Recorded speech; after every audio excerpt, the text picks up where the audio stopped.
So reclassification.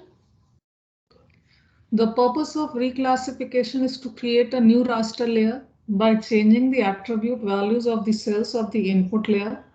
Reclassification are useful for a variety of purposes in raster analysis. One more thing, एक problem और जो student बोले थे इसका एक चीज ये है कि अगर आपके पास में प्रिंटर का एक्सेस है तो आप लोग ये नोट्स को प्रिंट आउट करा सकते हैं। एक पीडीएफ में 4 स्लाइड्स के बराबर आप करा सकते हो इजीली, क्योंकि साइज बड़ा होता है।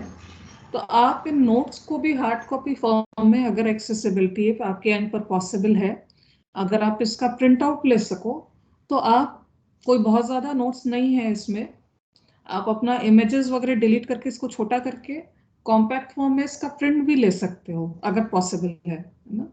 तो उससे भी आपके पास जो एक होता है कि राइट अप नहीं लिखा रहता है, वो आपको वहां से मिल जाएगा कि एक हार्ड कॉपी फॉर्म में आपका नोट्स अवेलेबल है।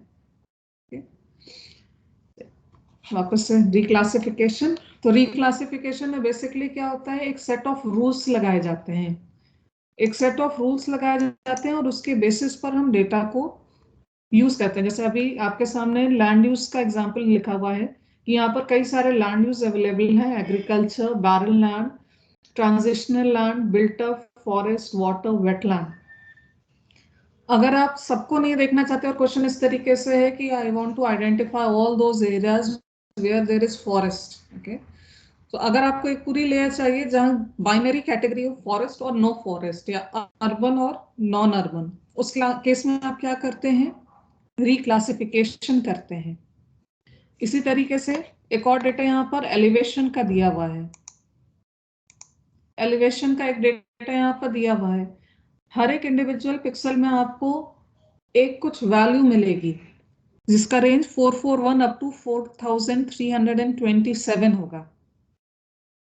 ये पूरा रेंज एलिवेशन वैल्यू को रिप्रेजेंट कर रहा है हर एक पिक्सल में।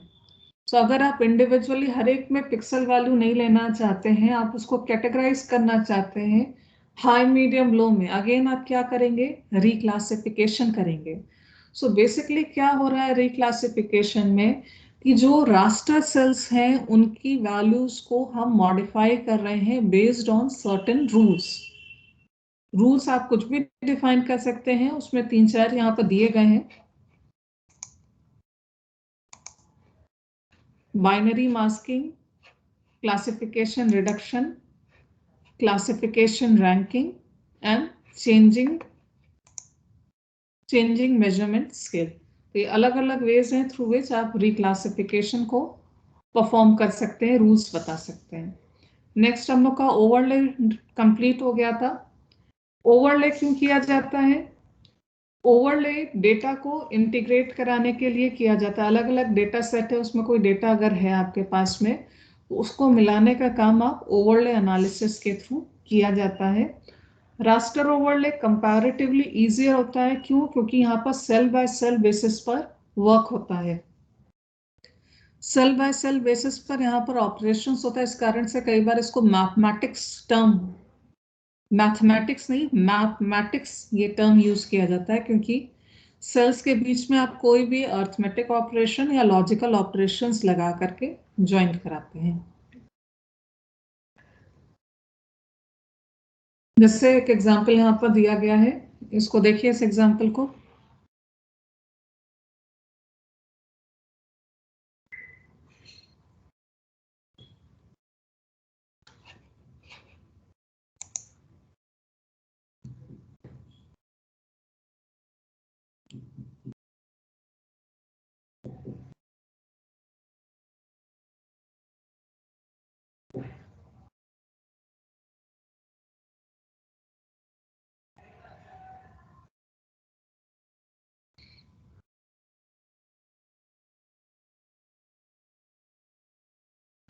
तो यहाँ दोनों लेयर को अगर आप देखें तो क्या हो रहा है कि लेयर ए जो है उस एरिया का टाइप, उसका स्पेसिफिकेशन दे रही है, लेयर बी जो है वहां का लैंड कवर दे रही है। ठीक है, अगर आप दोनों इंफॉर्मेशन को कंबाइन कराना चाहते हैं कि वहां किस तरीके का लैंड कवर है, क्या टाइप है, क्या स्पेसिफिकेशन है, तो आप क्या करेंगे, उसके लिए ओवरले करेंगे।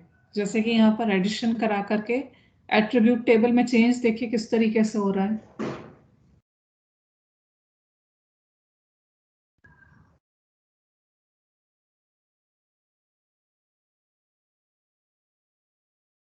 ठीक है, तो इस तरीके से ये ओवरले एनालिसिस परफॉर्म करी जाती है। यहाँ पर देखिए एक एम्बिग्विटी दिखाई गई है, इसको देखिए और पहचानिए क्या इसमें बोलने की कोशिश करी जा रही है। प्रीवियस एग्जाम्पल का एक तरीके से ये एक्सटेंशन है, और यहाँ देखिए क्या एम्बिग्विटी दिखाने की कोशिश करी जा रही है।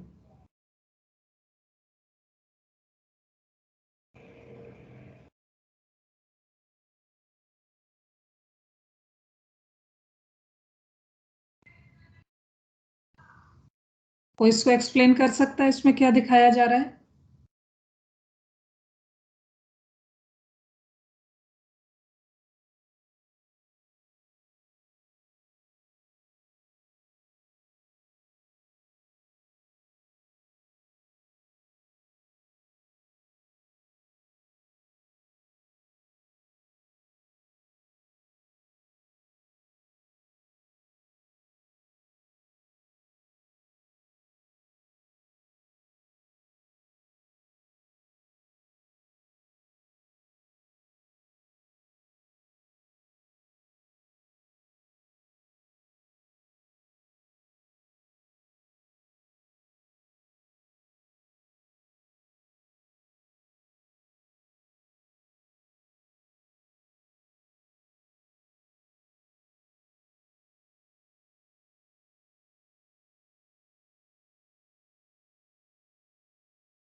या एम्बिग्विटी समझ में आ रही है क्या हो रहा है? चलिए, शायद नहीं समझ में आ रही है आप लोग को। इसमें देखिए एग्जाम्पल में समझिए क्या हो रहा है। देखिए, जब यहाँ पर टू आ रहा है, ठीक है, टू कैसे बनेगा? 1 + 1 2 बनेगा, या 0 + 2 2 बनेगा। दो तरीके से ID 2 आ सकती है, क्योंकि यहाँ एडिशन हो रहा है। यहाँ पर 1 और 1 आपस में मिलकर के 2 बना रहे हैं, ठीक है, ये एक आ गया। यहाँ पर 2 देखिए, और कोई कॉम्बिनेशन 2 बनने का नहीं है, 1 + 1 2 ही बन रहा है। इधर भी 1 है, इधर भी 1 है, तो 2 बन रहा है। बस, चलिए, 2 में तो कोई दिक्कत नहीं आई।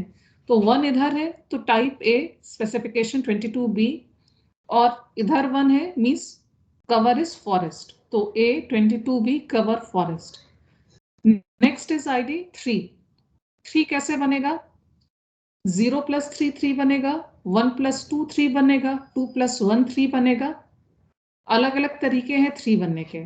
यहां पर देखिए, पहले वाली लेयर का टॉप लेफ्ट कॉर्नर देखिए, सेल वैल्यू 1। लेयर बी का टॉप लेफ्ट कॉर्नर देखिए, 2। 2 + 1 3 बन रहा है। इस केस में टाइप क्या है? 1 के हिसाब से A 22B, और यहाँ पर 2 है, इसके हिसाब से अर्बन। दूसरा कॉम्बिनेशन यहाँ पे देखिए, यहाँ पर 3 है और यहाँ पर 0 है। 3 के हिसाब से type C, specification 22B, cover is urban. यानी कि ID 3 होने पर हमारे पास में दो अलग अलग कंफ्लिक्टिंग आपके एट्रीब्यूट टेबल बन रहे हैं। एक के हिसाब से A 22B अर्बन आ रहा है, और एक के हिसाब से C 22B अर्बन आ रहा है। ये एक एम्बिगुअस आउटपुट कॉम्बिनेशन है, क्योंकि यहाँ पर क्लियर नहीं है कि एट्रीब्यूट टेबल कैसे बनेगा। ये जब आप एक्चुअल में, जब अपने रिसर्च वर्क में आप जब परफॉर्म करते हो, तो ये एक एक्चुअल में प्रॉब्लम आती है कि कई बार इस तरीके का कॉम्बिनेशन बनता है। इस केस में आप इस प्रॉब्लम को आप कैसे सॉल्व कर सकते हो? क्योंकि आप सॉल्व कर सकते हो इसको, आपने जो टेक्निक्स पढ़ी उसके हिसाब से आप क्या करेंगे कि यहाँ पर ये प्रॉब्लम सॉल्व हो जाए।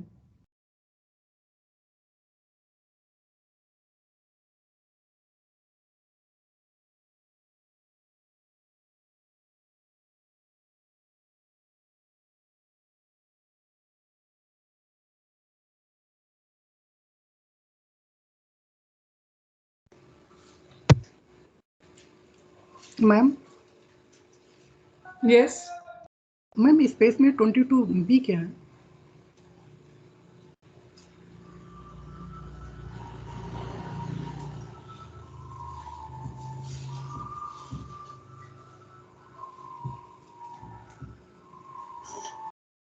मैम उसके नंबरिंग्स को दोबारा से रीअरेंज कर सकते हैं कि जब 3 आए तो ma'am particular set of attributes ही मिले।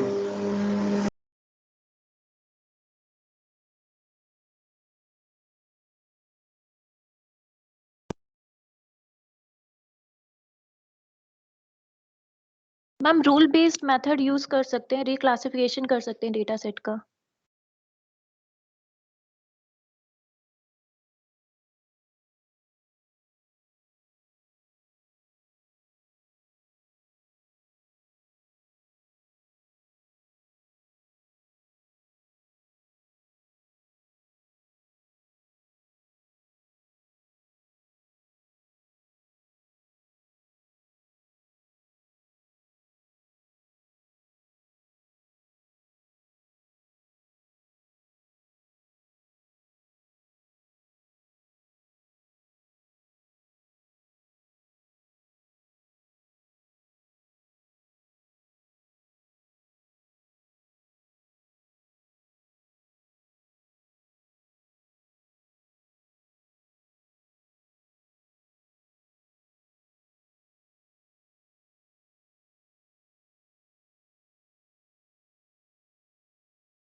Ma'am, voice is not coming. अभी ऑडियो आ रहा है? Yes, ma'am. Yes, ma'am. Now it is started. मैं यहाँ पर रिक्लासिफिकेशन, ये सही आंसर दिया गया था। रिक्लासिफिकेशन आप इस तरीके से करेंगे कि यहाँ पर सपोज पहले वाला ए है, वहां पर 1 को हमने 50 दे दिया, 2 को 55 दे दिया, 3 को 60 दे दिया, 4 को 65 दे दिया। इस तरीके से कुछ कर देंगे। ठीक, अब यहाँ पर सपोज अगर ऐसा कर दिया 1 is equal to 50, so 50 plus layer B का 2, 50 प्लस 2 इट विल बी 52। और बॉटम राइट कॉर्नर पे देखिए 3 को हमने कर दिया सपोज 60 और यहाँ पर बी में 0, सो 60 प्लस 0 इट विल बी 60। तो यहाँ पर जो वैल्यूज मैच हो जा रही थी ए प्लस बी करने पर, वो अब नहीं हो पाएंगी। तो इस तरीके के एम्बिगुअस केसेस बनते हैं, एक्चुअल में आते हैं। उस केस में हम पहले रिक्लासिफाई करते हैं, एक चेक करते हैं कि कौन कौन से पॉसिबल कॉम्बिनेशन बन सकते हैं, और उसके बाद में जा करके हम लोग इसको फर्दर ओवरले एनालिसिस परफॉर्म करते हैं। ठीक है, तो इस तरीके से ये एम्बिग्विटी हम लोग वहां पर रिमूव कराते हैं। इसमें देखिए क्या हो रहा है इस एग्जाम्पल में, ये भी एक रास्टर ओवरले का एग्जाम्पल है। यहाँ देखिए किस तरीके से यूज हो रहा है raster overlay.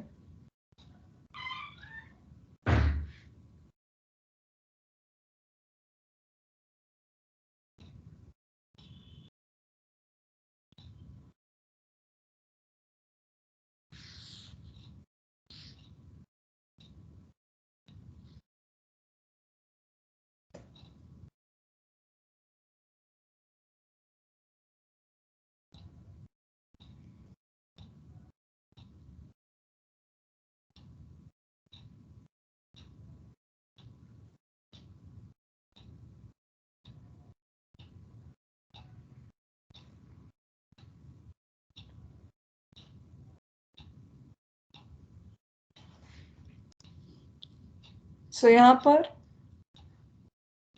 Raster overlay use हो रहा है मल्टीप्लिकेशन ऑपरेशन यूज करते हुए, और यहाँ पर एक तरीके से क्लिपिंग के तरह हो रहा है। जहां हमें नहीं वैल्यू लेनी वहां 0 0 0 कर दिया, और जहां पर लेना है वहां पर हमने 1 कर दिया। लाइक सपोज एक एग्जांपल देखते हैं इसके लिए। आपके पास में इनपुट में लैंड यूज का लेयर है, सपोज इनपुट में आपको एलिवेशन है। ठीक है, अब हमने बोला कि हमको पूरा एलिवेशन नहीं चाहिए, हमको केवल फॉरेस्टेड रीजन में कितना एलिवेशन है वो चाहिए। बताइए इसको कैसे करेंगे सॉल्व। आपके पास में दो इनपुट लेयर है, एक एलिवेशन की लेयर है, एक लैंड यूज की लेयर है। क्वेश्चन आपसे पूछा जाए कि आपको एलिवेशन पूरे रीजन का नहीं चाहिए, केवल जहां पर फॉरेस्ट है वहां पर एलिवेशन कितना है ऐसा रास्टर चाहिए। कैसे करेंगे इसको?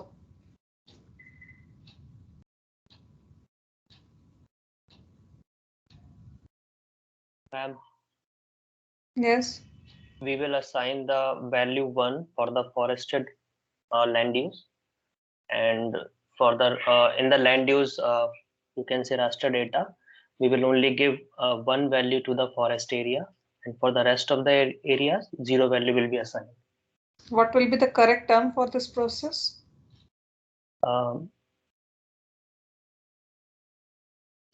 Ma'am, this will be also reclassification by table. Yes, correct. Not by table, by value. In this case, you are basically doing the reclassification. And in this case, you are creating a binary mask. So all the places where the forest is present, the value 1 will be given. For rest of them, the value 0 will be given. You can do it either by using the table or by the value. Both the methods are possible. Okay, then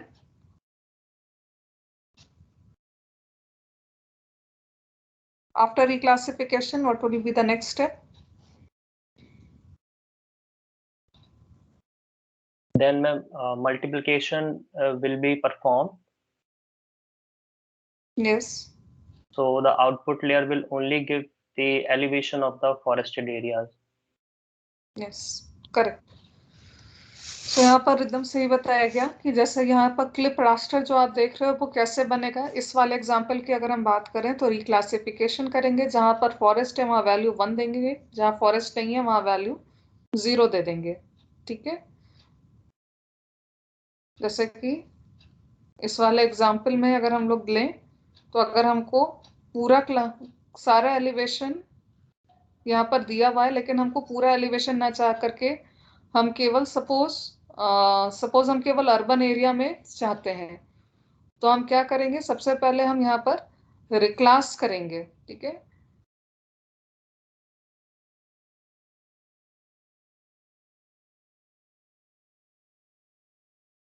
class कहाँ से आता है इसमें?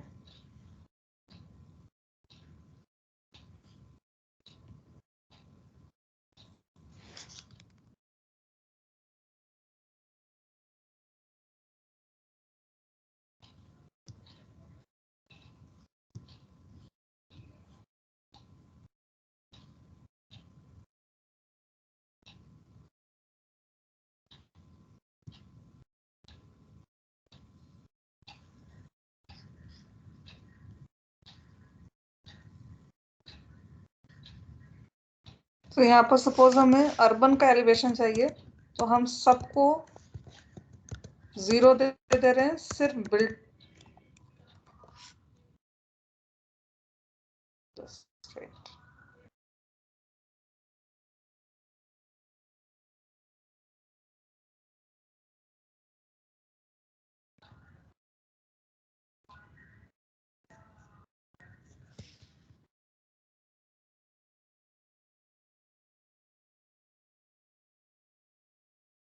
सबको यहाँ पर 0 दे दिया गया।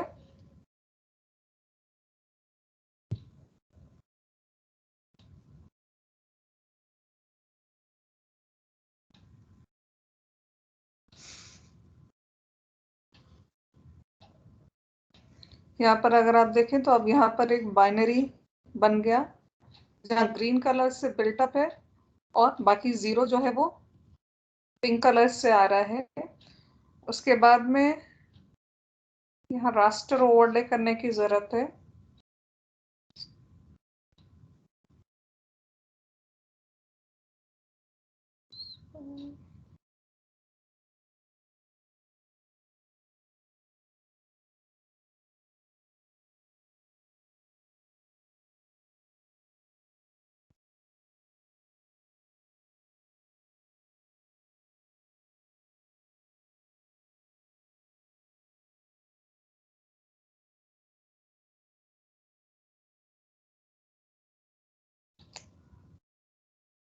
क्योंकि यहाँ पर रास्टर किसी को पता है इसमें राष्ट्रीय कैलकुलेटर कहाँ से आता है?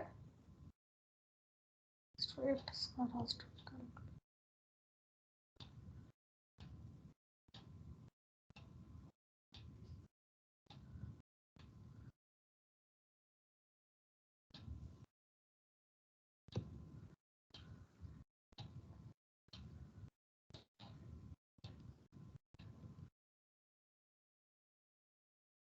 ओके, अभी मैं इसको देखकर आपको एग्जांपल इसको पूरा कर देंगे। सो यहाँ पर रास्टर कैलकुलेटर को यूज करते हुए इस रिक्लास डेटा को हम एलिवेशन से जब मल्टीप्लाई कर देंगे तो हमें केवल बिल्टअप एरिया का कितना एलिवेशन है वो मिल जाएगा। ठीक है, इस तरीके से रास्टर का यूज क्लिपिंग ऑपरेशन में भी किया जाता है। इसके फर्दर कुछ एग्जांपल्स हैं, इसको आप लोग देख लीजिएगा। नेक्स्ट हमारा टॉपिक स्पेशल एग्रीगेशन का स्टार्ट हो रहा है। अभी 10 मिनट्स का ब्रेक दे रहे हैं और उसके बाद में इसको आगे कंटिन्यू करते हैं स्पेशल एग्रीगेशन और दूसरे मेथड्स के साथ में। So 10 minutes break.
Ma'am ma'am yes ma'am you want to search raster calculator?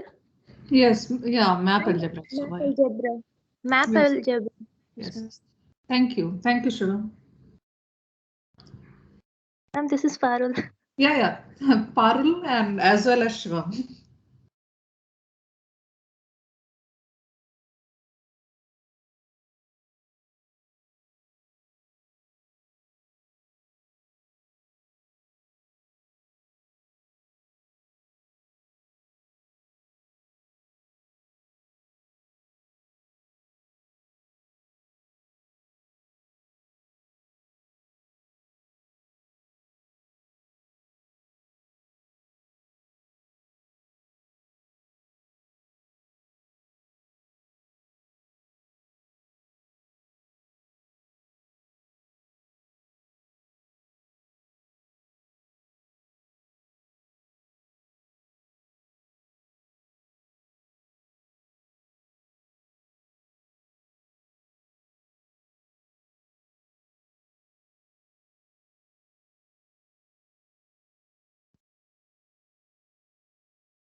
So let's start the class. So in this break, I have done this reclassification that I was telling you earlier. The reclassification as well as the clipping operation by using the raster calculator. So here in this software in the ArcGIS, there is a raster calculator. By using this raster calculator, as you can see, the raster layers are mentioned. There are arithmetic and logical operators which are given over here. There are the conditional and some mathematical operations are also available over here. So by using this thing, we can compute, like I have computed the, or I have clipped the elevation layer and obtained the this raster layer, this elevation layer only for the built up region. Earlier, this elevation was given for the whole area, isn't it? This was coming like this way. But now what happened? I have done the reclassification and thereafter the clipping on this particular layer.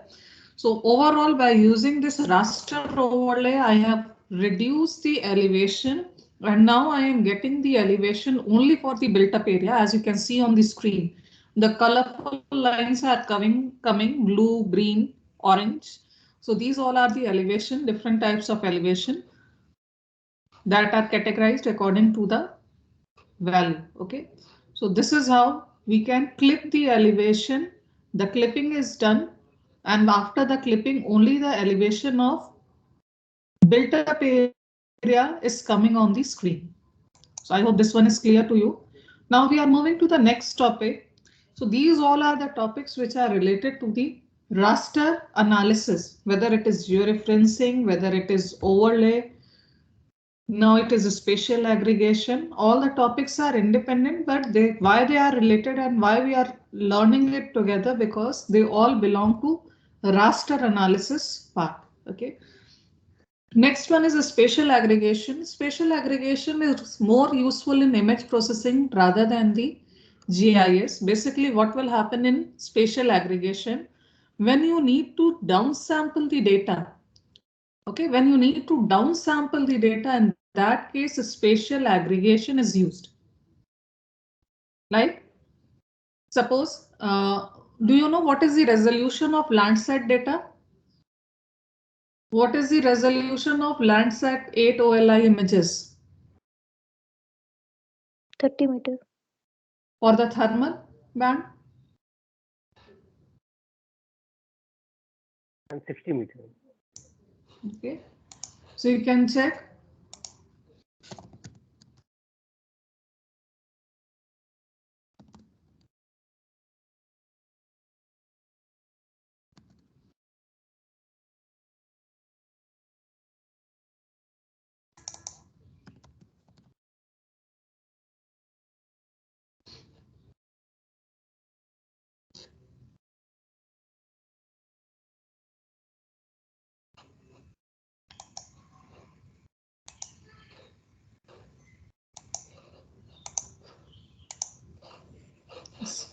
I'm 100 meters.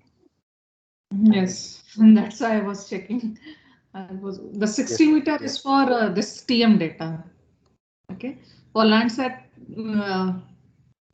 5, 6, 7 TM, ETM, the 60 meter is Landsat TM 120 meter, ETM plus 60 meter, and for OLI it is 100 meter.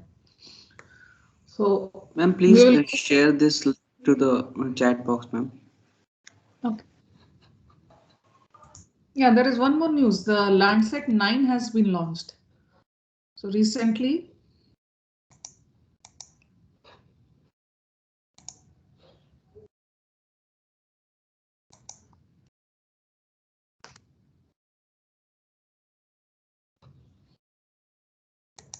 the Landsat 9 has been launched. So this one is a new news for us. Okay. So anyhow, we were discussing about the aggregation part. So as you can see, the resolution is 30 meter. We are not including the panchromatic band, but if you consider the thermal band, it is of 100 meter. Okay. So there is two ways of doing the thing. Either you will convert 30 meter to the 100 meter or 100 meter to the 30 meter. Okay, there are different ways of doing this thing. So whenever there is need to integrate the data set, we need to convert them into a common resolution or a common cell dimension. For that purpose, we perform aggregation. Like suppose if a data is of 30-meter resolution, but one of the data is coming at say 60-meter resolution or 120-meter resolution. So if it is in 120-meter resolution, what we will do, we will aggregate 4 cells together. Here in this example, you can find that 9 cells are combined together in order to produce the final output. So this aggregation can be done in a different way. Either you can take the average of all the 9 cells. Okay, this is what given over here. Averaging aggregation, central pixel aggregation, median aggregation. So in the first one, all the 9 pixels are taken and their average value is given. 2222. Central pixel aggregation, this one is better because averaging may generate a hybrid pixel. So in this case, the central, which is 3, 2, 4, 3. Similarly, third one is median has been taken. So this is how we can perform the aggregation. It is more useful in image processing, not much in GIS or geospatial analysis. Next one is a slope and aspect. This one is a very interesting thing, slope and aspect, and very useful. Why? What is the use of slope and aspect? Like suppose you are doing any sort of hydrological studies. Okay, like suppose I am modeling or I am predicting where there will be a flood or anything like that. In that case, we need to study about the flow of water. How that flow will be affected, it depends upon the slope of that area. Okay, what is a slope? Slope is the steepness or gradient of a unit of terrain, usually measured in an angle in degrees or percentage. See this diagram. See this angle A. This angle A is for slope. See how it is coming. How this value of A is computed over here.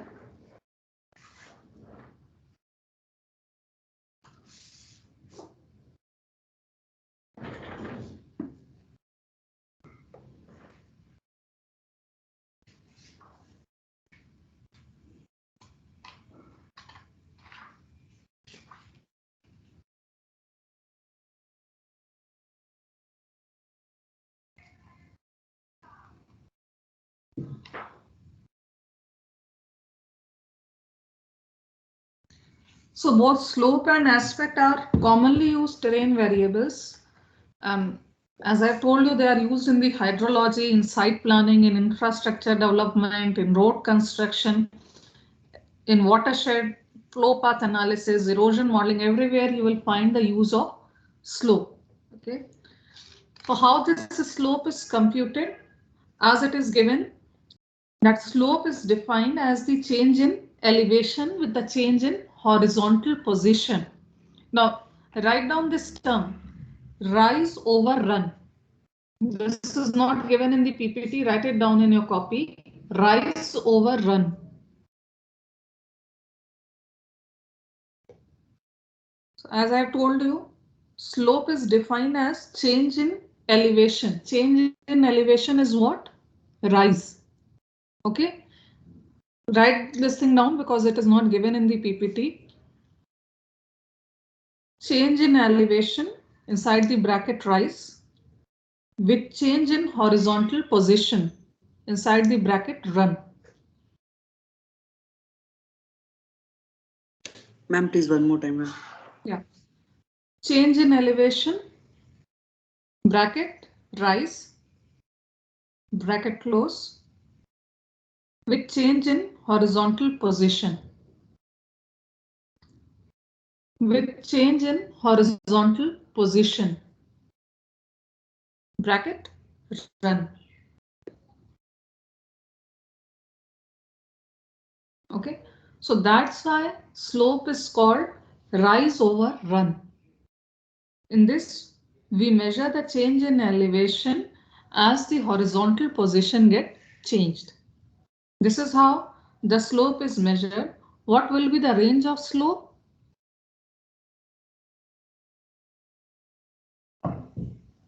What will be the range of slope?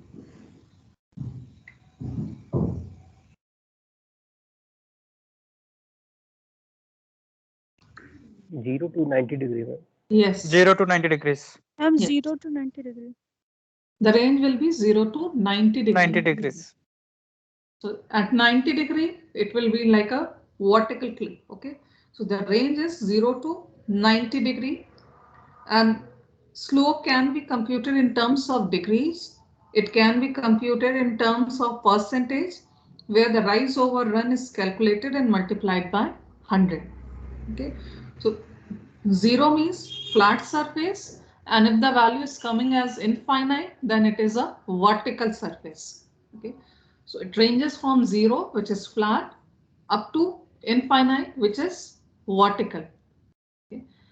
Now, there is one more way which is described in this PPT, how the slope is computed. See this diagram, these two diagrams. Go through this diagram and read out the description of the figure which is given over here. I hope everyone will be able to understand how the slope is computed over here.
Let's see how the slope is computed over here. No, it is describing about the slope calculation. Like this one, it will be a 3x3 window. If you consider north, east, south, west, these cells, okay, what will be the VD, vertical distance? If you have the DEM data, in that case, for each of the pixel, elevation will be mentioned. By subtracting the DEM values, elevation values, you can get the vertical distance. What will be the horizontal distance in this case? It will be cell resolution. Okay, so what is VD? VD will be calculated by subtracting the elevation values which are mentioned in the DEM data, and for the horizontal distance it will be a cell resolution. Cell resolution is basically equivalent to the distance between two adjacent cells. There is no problem in this case, but consider the diagonal position: northwest, northeast, southeast, southwest. Okay. Northeast, southeast, southwest, northwest. In this case, what will be the horizontal distance? The vertical distance will be same by subtracting the elevation value of both the cells. There is no problem in that case. But what will be the horizontal distance? It will be calculated. Yes. Ma'am, by applying the Pythagoras theorem and using the cell resolution as two sides, we can find the horizontal distance. It will be d root 2, isn't it? Yes, ma'am. So by applying simple Pythagoras theorem, the diagonal distance could be computed. So it will be equal to d root 2, where d is the cell dimension. So horizontal distance will be d root 2 and elevation will be computed easily. So this is how the slope thing will be calculated. As it is mentioned earlier, that angle A is equal to tan inverse of vertical distance divided by horizontal distance. So this is how the slope will be computed. Once the slope is computed, the aspect will get calculated. What is aspect? Aspect is the direction of maximum slope.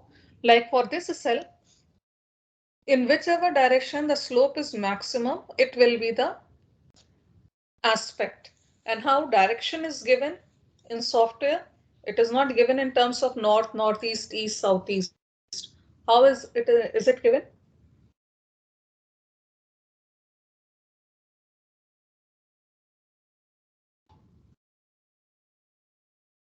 How is it given? The direction. Ma'am, what you ask, ma'am? Please pardon the question, ma'am. How the direction is given in software?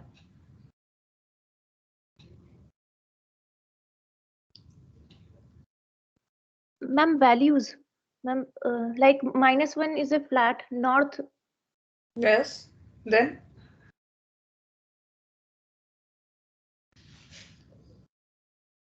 it is given in terms of angle. Okay. Flat is -1. For north, it is 0 degree.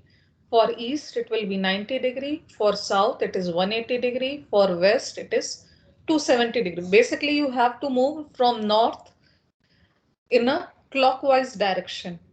Okay. So there is the variation will be 0 up to 360 degree. North will be 0 degree, northeast 45 degree, east 90 degree, southeast will be 135 degree, south 180 degree. So this is how the direction will be computed. Okay. So remember this thing very clearly. In the software, you will not find this type of terms, north, northeast, southeast, and other. It will be mentioned in terms of angle. That's why the term azimuth is used over here. After maybe in the next or after that lecture, we will learn about the hill shading. Over there also you will find this azimuth. Let's see this thing.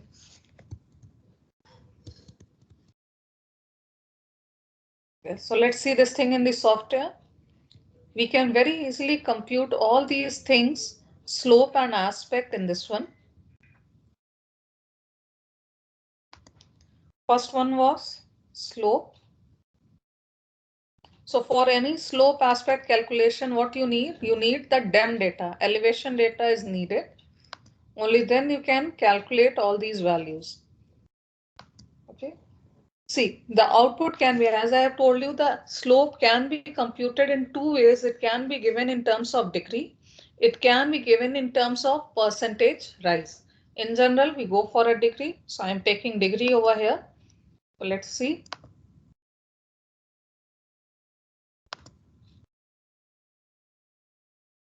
Ma'am, what you said, which data we need? The word you said something.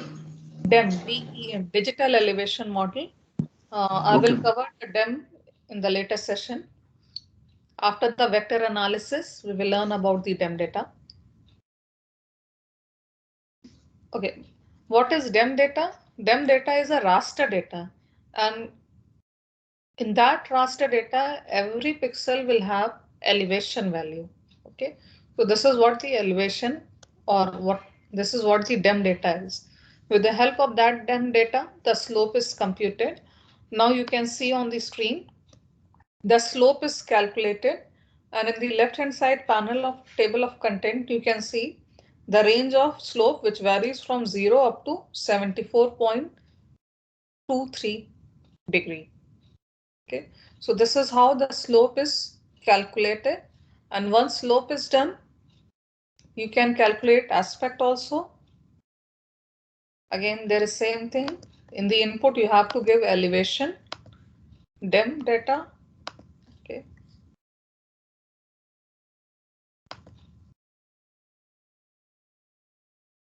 Let's see how the slope is calculated. It is calculated in terms of angles. Okay, north 0 to 22.5, northeast 22.5 up to 67.5, east this and so on. So what is aspect? Aspect is giving you the direction. Okay, what is the slope? It is showing the gradient, the change in the gradient of any surface or change in the vertical elevation as you move horizontally. So this is the slope and aspect.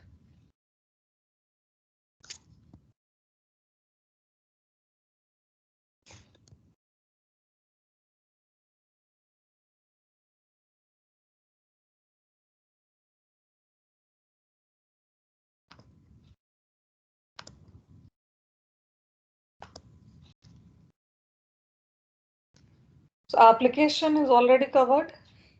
Like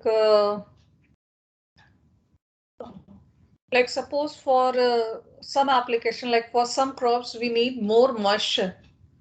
Okay. So in that case, this slope could be useful. Suppose we are doing some sort of avalanche modeling. What is avalanche? Avalanche is sudden flow of snow. For avalanche related studies, again, we need a slope information, because if slope is very steep, there will be no accumulation of snow and there will be lesser risk of avalanche. But if the slope is somewhat near 45° or even lesser than that, the more snow will get accumulated and there is a chance of avalanche over there. So these are the different application of the slope. Many times, slope is not directly used, but it is one of the factor. This is not our topic of course, but in GIS, many times we have MCDA problems. What is MCDA?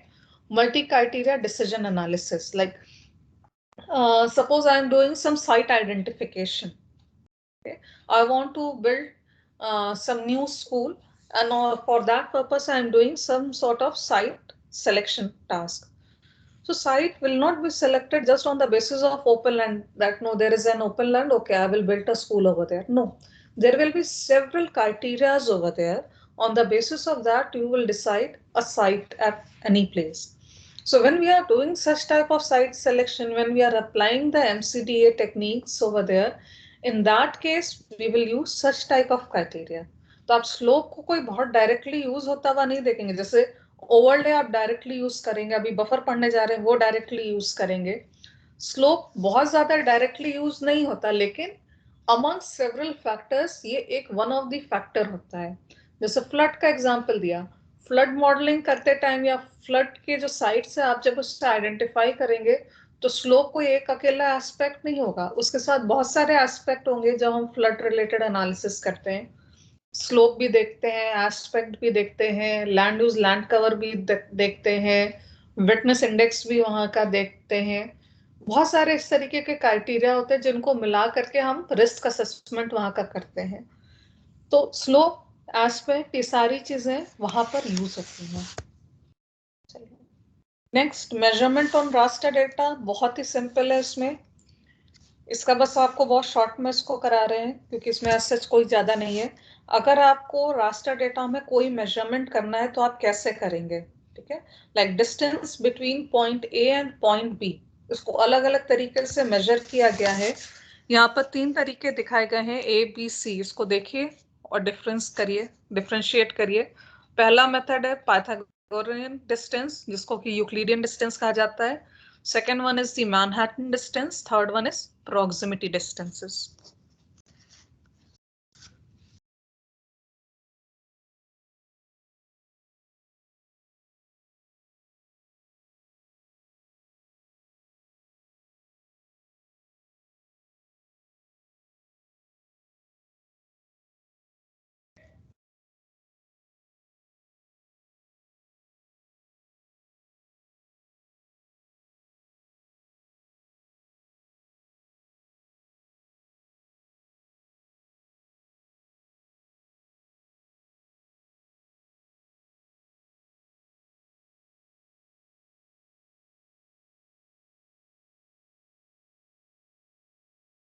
So first one is simply Euclidean distance.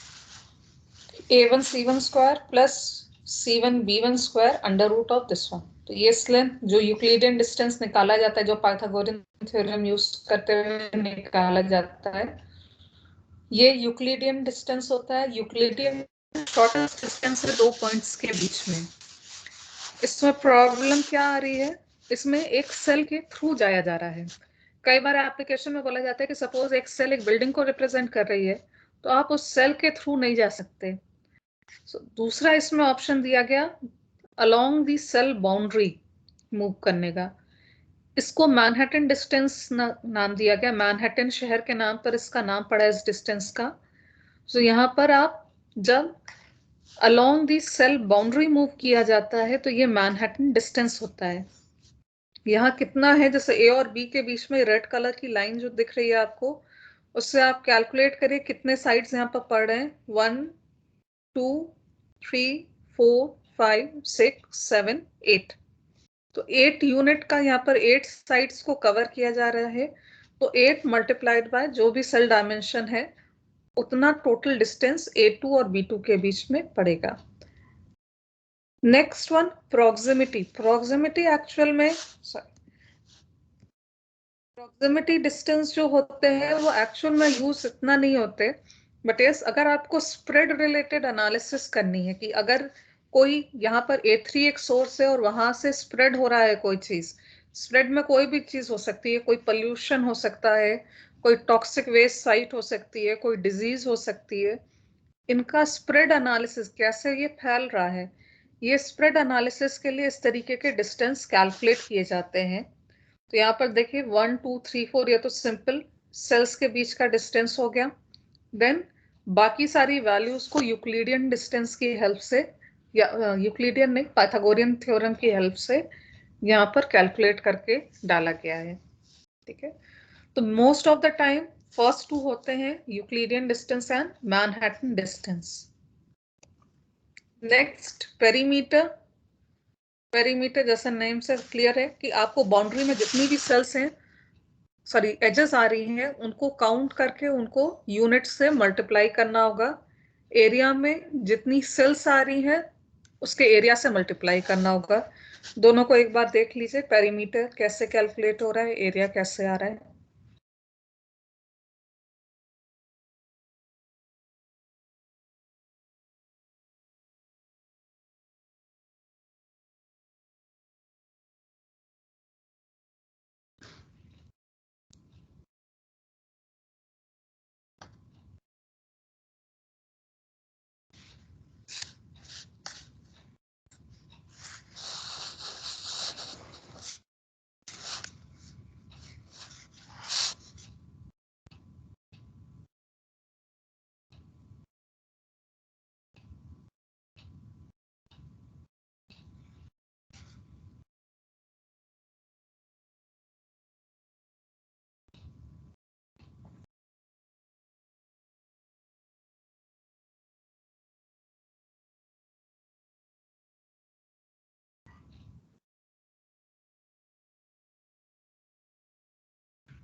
Perimeter में एक चीज ध्यान रखिएगा, corner positions ध्यान रखिए. कई बार corner में mistake हो जाता है.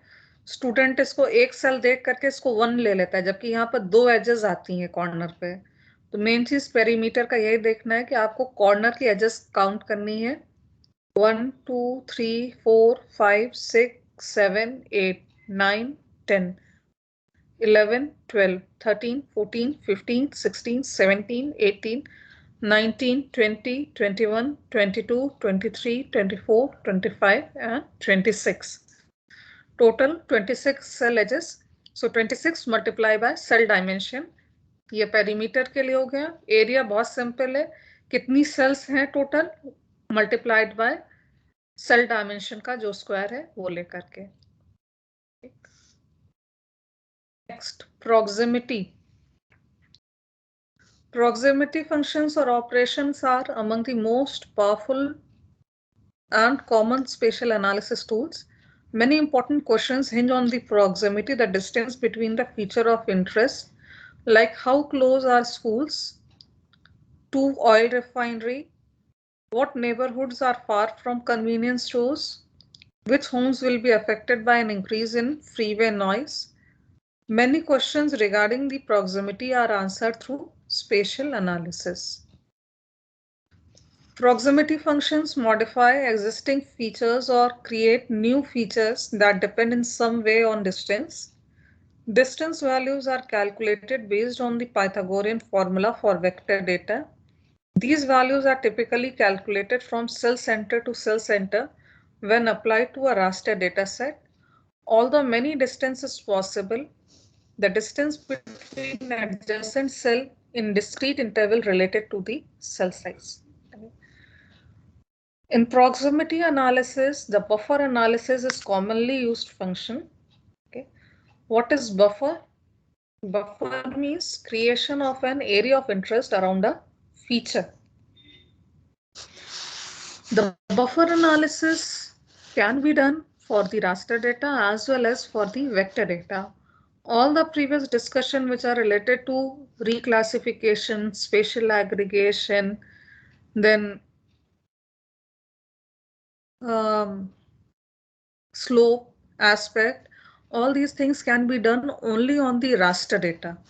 But if you take overlay analysis, if you take buffer analysis, they can be done on the raster as well as on the vector data. So performing the buffer analysis is more accurate on the vector data as compared to the raster data. Now let's see what is buffer analysis. Buffer analysis means creation of an area of interest. Okay, like suppose we are interested in identifying all those areas that falls within say 500 meter from the school. For that purpose, you have to create a buffer. Or suppose there is a government norm that there will be no liquor shop within 500 meter radius of school. So how this thing could be done? We need to delineate the area which falls within the 500 meter of school, and then after we can identify whether the prohibited places are located inside that region or not. So this buffer analysis basically creates an area of interest around any of the feature. Okay. Like in this one, the raster is created. For the raster data, the buffer is created in this way, and for the vector data, it is created in this manner. I will show you the buffer creation around a vector data, okay, because it is not possible for the raster data. Creating, I have the Brooklyn, NYC Brooklyn stations on the screen. Okay. Now suppose I want to create a buffer around all these points. So what I will do, I will select the feature Brooklyn stations, and then suppose I want to create 500 meter buffer around these stations. So I am entering 500. Okay. So this is how a buffer will be created around the subway stations. Okay. So this is showing the 500 meter region which is fall around the subway station. If you compare this thing with the raster dataset, okay, if you compare this thing with the raster dataset, in case of raster data, we have cell. The smallest unit is cell, so it depends upon the cell resolution. Like you can see in this example, that there is some entity which is given by 000 on the raster grid. And now suppose buffer distance is 15 meter. Cell resolution is 10 units. Okay. Buffer distance is 15 unit. So you can see the problem over here. For the first cell, it is okay because it is only 10 unit. When you reach the second cell, it is of 20 unit. So you cannot divide the cell into half, isn't it? Because it is the smallest unit. The buffer will not be very much accurate in case of raster data. This is how a raster buffer is created. So buffer operations on raster data entails calculating the distance from each cell center to all other cell centers. Output cells are assigned an in value whenever cell to cell distance is less than the specified buffer set distance. Those cells that are farther than the buffer distance are assigned an out value. The raster buffer combine a minimum distance function and a binary classification function. A minimum distance function calculates the shortest distance from a set of target features and stores this distance in a raster data layer. The binary classification function splits the raster cells into two classes, those with a distance greater than the threshold value and those with a distance less than a threshold value. Buffering with raster data may produce a stair-step boundary because the distance from the feature is measured between cell centers. What is stair-step boundary? You can see this boundary over here. This is coming like a stairs. That's why it is said over there that the raster buffer creates a staircase boundary like this manner. Okay, so this is about the raster buffering. Next one is viewshed analysis. Okay, what is viewshed analysis? Viewshed analysis means that if a user is present at a particular location, okay, the region which is visible from this particular point is called viewshed analysis. Okay, like suppose if I am present at a particular location over here, okay, like suppose, just wait for a minute.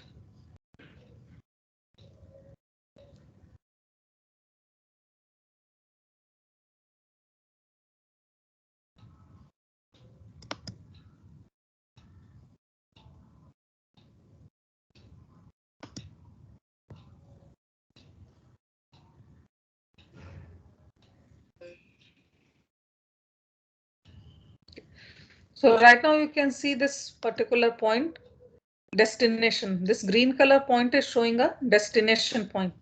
Okay. Suppose there is some observer who is sitting at this green point. So from this particular green point, which area will be visible to him and which area will not be visible to him, this is identified with the help of viewshed analysis. So what two data required in viewshed analysis? If you want to analyze which area is visible, which area is not visible, which data must be required for this analysis? Ma'am, dem data is required. And one is dem.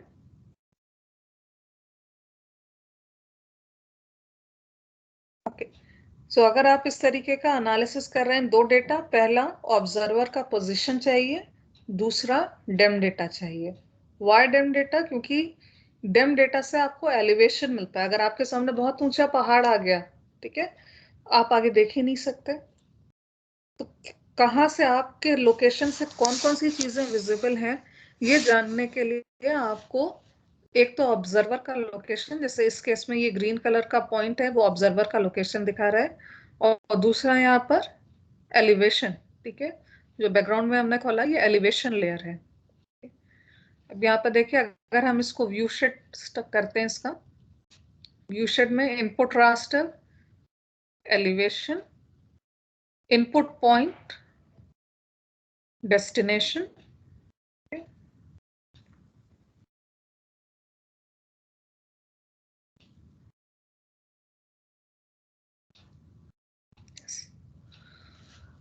तो यहां से देखिए ये final output आ रहा है इस तरीके से. ग्रीन कलर का जो पोर्शन है वो विजिबल दिखा रहा है, ये जगह आपको विजिबल है, और पिंक कलर का जो रीजन दिख रहा है वो नॉट विजिबल रीजन है. इस तरीके से ये व्यूशेड एनालिसिस यूज होता है. इसको एक और तरीके से देखते हैं, जैसे देखिए, अगर हम बहुत ऊंचाई पर किसी को, मतलब अगर ऑब्जर्वर कोई बहुत ऊपर की पोजीशन पे, तो ऑब्वियसली उसको ज्यादा से ज्यादा एरिया दिखेगा. इसको एक बार हम लोग करके देखते हैं.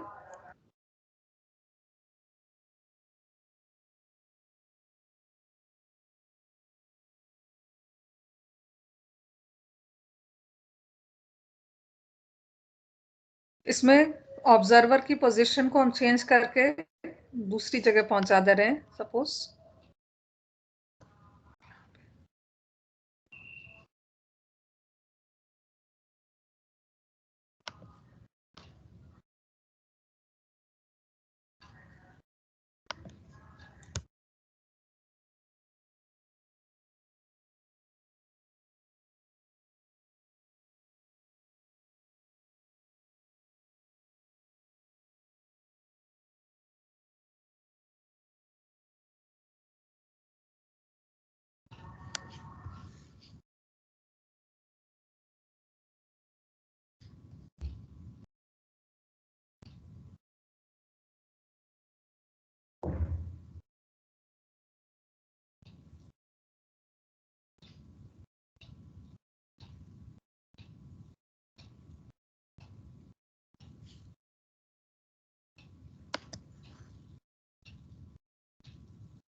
डिफरेंस दिख रहा है इसमें? डिफरेंस देखिए आप, प्रीवियस वाले से, प्रीवियस में कितना थोड़ा एरिया एलिवेशन पे था, विजिबिलिटी थी। यहाँ हम नए जगह पे मूव कर गए हायर एलिवेटेड, तो ज्यादा से ज्यादा एरिया अब हमको विजिबल होने लग गया। ये क्या है? ये व्यू शेड एनालिसिस है। इसका एप्लीकेशन कहाँ कहाँ हो सकता है?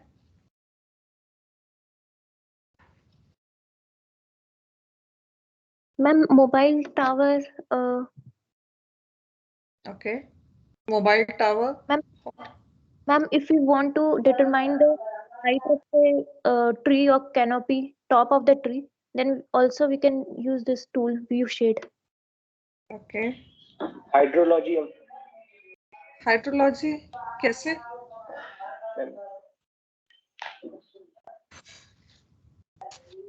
हाइड्रोलॉजी पे कैसे होगा इसका use?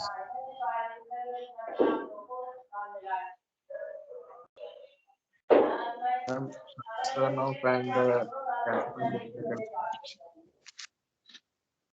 Okay, anywhere else? photogrammetry lens का viewing angle, sheet coverage area. Lens का कवरेज एरिया मतलब? मीन्स मैम जैसे जो पैराबोलॉइड लेंसेज होते हैं मैम कि वो कितनी एंगल से कितना व्यूइंग देखेंगे उतनी रेस उसमें रिफ्लेक्ट होगी, दैट मच एरिया। ओके, और मैम फोटोग्रामेट्री में यूज कर सकते हैं इसका? कैसे? मैम पिक्सेल्स कवर करने के लिए, मतलब कितना एरिया कवर कर सकते हैं उससे? नहीं, ये आप लोग किसी दूसरे डायरेक्शन में जा रहे हैं। ये किसी ऑब्जर्वर के लाइन ऑफ विजिबिलिटी को दिखाता है। ठीक है, कितना एरिया विजिबल होगा ये उसको दिखा रहा है, गिवन दैट आपके पास में एलिवेशन डेटा है। अगर हाई एलिवेटेड डेटा बीच रीजन बीच में नहीं आएगा तो वो कहाँ कहाँ तक देख सकता है। ये व्यू शेड एनालिसिस इस तरीके से यूज होता है। तो ये आप फोटोग्रामेट्री वगैरह में इसका यूज नहीं कर सकते। इसका जैसे एक एप्लीकेशन बताया गया कि अगर आप कोई भी कम्युनिकेशन टावर प्लेस करना चाहते हैं, चाहे वो टीवी एंटीना प्लेस करना है, मोबाइल टावर प्लेस करना है, जिसमें कि सिग्नल अनइंटरप्टेड आगे तक जा सके, है ना। अगर आप कोई इस तरीके का, अगर आप सिग्नल के लिए जो टावर्स बने हैं उनको आप बीच में लगा देंगे और चारों ओर बिल्डिंग्स हो जाएंगी, तो सिग्नल सही से जा नहीं पाता। तो इंटरप्शन ना हो किसी भी चीज का, आप उसके लिए कम्युनिकेशन के फैसिलिटीज को प्लेसमेंट के लिए इसको लगा सकते हैं। एक एप्लीकेशन इसका मिलिट्री में हो सकता है कि मिलिट्री में कई बार ऐसा जगह निकालना रहता है कि अगर हमें सपोज अपने ट्रांसपोर्टेशन व्हीकल्स को जो एनिमी है उसके लाइन ऑफ साइट से बचाना है कि एनिमी हमारे को देख ना सके या हमारे ट्रांसपोर्टेशन व्हीकल को ना देख सके, तो कौन कौन सी रोड्स हैं वो कहाँ से विजिबल नहीं है, या अगर आपके पास में आपके एनिमी का लोकेशन है तो आप वहां से निकाल सकते हैं कि उसको कौन सी रोड्स विजिबल नहीं होगी। इसी तरीके से इसका अपोजिट, अगर आप टूरिस्ट हैं, ठीक है, तो आप एक कई बार बाहर के देशों में या यहाँ पे भी कई जगह होता है सिटी व्यू, इस जगह पे जाइए तो यहाँ से आपको सिटी व्यू दिखता है। तो वो क्या है? ऐसा लोकेशन जहां से आपको मैक्सिमम व्यू दिख सके, ज्यादा से ज्यादा शहर दिख सके, तो वो वहां पर कुछ टेलीस्कोप वगैरह प्लेस कर देते हैं, उसका सर्टेन चार्ज लेकर के टूरिस्ट वहां जाते हैं और पूरा शहर को देखते हैं। वहां पर हम व्यू शेड लगा करके इसका एप्लीकेशन निकाल सकते हैं, या कौन सी अप्रोप्रिएट साइट होगी जहां पर इस तरीके की फैसिलिटी को लगाया जाए। तो बेसिकली व्यू शेड एनालिसिस आपको इस तरीके का एप्लीकेशन देगा। इसमें कई तरीके से घुमा करके क्वेश्चन किए जा सकते हैं कि लाइक सपोज आपको कहीं पर कम्युनिकेशन टावर प्लेस करना है, तो आप कौन कौन से GIS, as a GIS professional आप कैसे कैसे कौन कौन से फंक्शन लगा करके उनको एक आइडियल साइट आइडेंटिफिकेशन में हेल्प कर सकते हैं। इस तरीके का क्वेश्चन आए तो आपको कोई सोचना चाहिए कि यहाँ पर हम व्यू शेड लगा सकते हैं, है ना। तो ये व्यू शेड एनालिसिस ओवरऑल इस तरीके के पर्पस के लिए यूज होती है। तो एक बार हम लोग देख लेते हैं।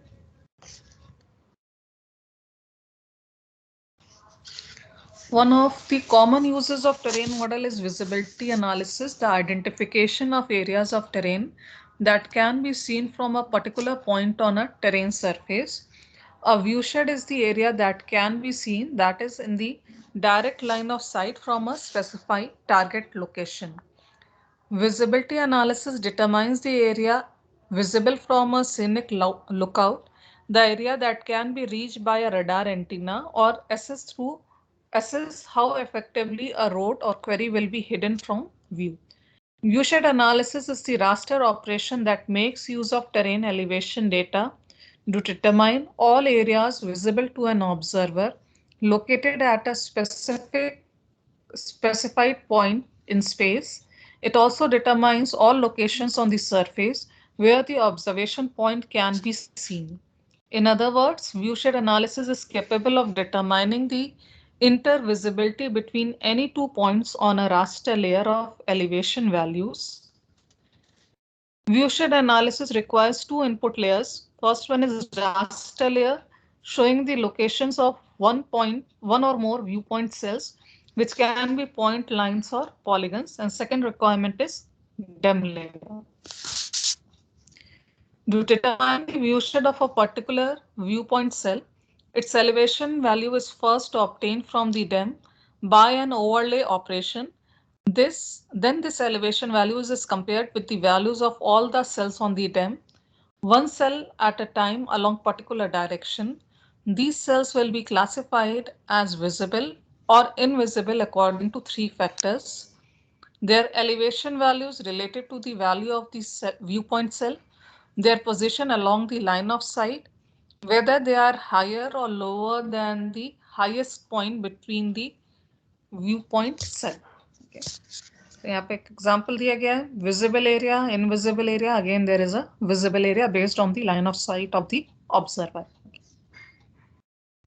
As the viewshed is affected by the viewer's height above the elevation of the viewpoint cell, as well as the vegetation and mid structure along the line of sight, it is common practice to apply an average height for the viewer and an average height for trees or buildings in the computation. This can give a more accurate viewshed. So previously we are considering a bare earth, है ना, अर्थ पे कुछ भी नहीं present है और जो observer है वो भी ग्राउंड पर है. तो यहाँ पर एक और कैसे अच्छा बना सकते हैं कि उसमें हम ऑब्जर्वर के एलिवेशन को ट्रीज, डीएसएम जो होता है उसको कंसीडर करके यहाँ पर viewshed निकालना है. एप्लीकेशन ऑलरेडी हम लोग डिस्कस कर चुके हैं इसके. ठीक है. सो यहाँ पर हम लोग का रास्टर एनालिसिस कंप्लीट होता है. नेक्स्ट फ्यू स्लाइड्स जो है वो आप लोग अपने से देखिएगा, क्योंकि ये ऑलरेडी कई बार डिस्कस हो चुका है. एडवांटेजेस क्या है रास्टर प्रोसेसिंग के. देन ये एक इंपॉर्टेंट कॉन्सेप्ट है, पिरामिडिंग का कॉन्सेप्ट, जो भी पहले भी डिस्कस हो चुका है. इसको पढ़ लीजिएगा किस तरीके से फास्टर डिस्प्ले कराने के लिए रास्टर डेटा में पिरामिडिंग यूज होती है, यानी कि अलग अलग रेजोल्यूशन पे डेटा को यूज किया जाता है, जिससे कि जो भी व्यू कर रहे हैं, प्लानिंग कर रहे हैं, वो फास्टर मोड में हो. एक और इसमें कॉन्सेप्ट जो है वो है टाइलिंग का कॉन्सेप्ट. ठीक है. लार्ज डेटाबेस में टाइलिंग कैसे होती है, दोनों को कंपेयर यहाँ पे करके दिखाया गया है, टाइलिंग एंड पिरामिडिंग, दोनों यहाँ ऑपरेशंस यहाँ पर कंपेयर्ड है। तो ये वाला क्वेश्चन आपको अपने एंड से पढ़ना है। 2-3 स्लाइड्स हैं जिसमें ऑलरेडी पहले क्लासेस में ये डिस्कशन हो चुके हैं। ठीक है, तो यहाँ पर हम लोग का रास्टर एनालिसिस कंप्लीट होता है। नेक्स्ट टर्न पे, फ्राइडे के टर्न पर हम लोग वेक्टर एनालिसिस से स्टार्ट करेंगे। वेक्टर में जो चीजें कॉमन है जैसे कि बफर एनालिसिस देखेंगे, देन ओवरले एनालिसिस देखेंगे, देन अलग अलग तरीके की जो टेरेन एनालिसिस हैं उनके बारे में पढ़ेंगे। ठीक है, तो इस तरीके से नेक्स्ट टर्न पे रहेगा। प्लस नेक्स्ट टर्न पर एक क्विज भी शेड्यूल रहेगी फ्राइडे को, तो उसके लिए भी प्रिपेयर करके आइएगा। So thank you so much, आज के लिए इतना ही। तो नेक्स्ट टर्न पे फ्राइडे को मिलते हैं।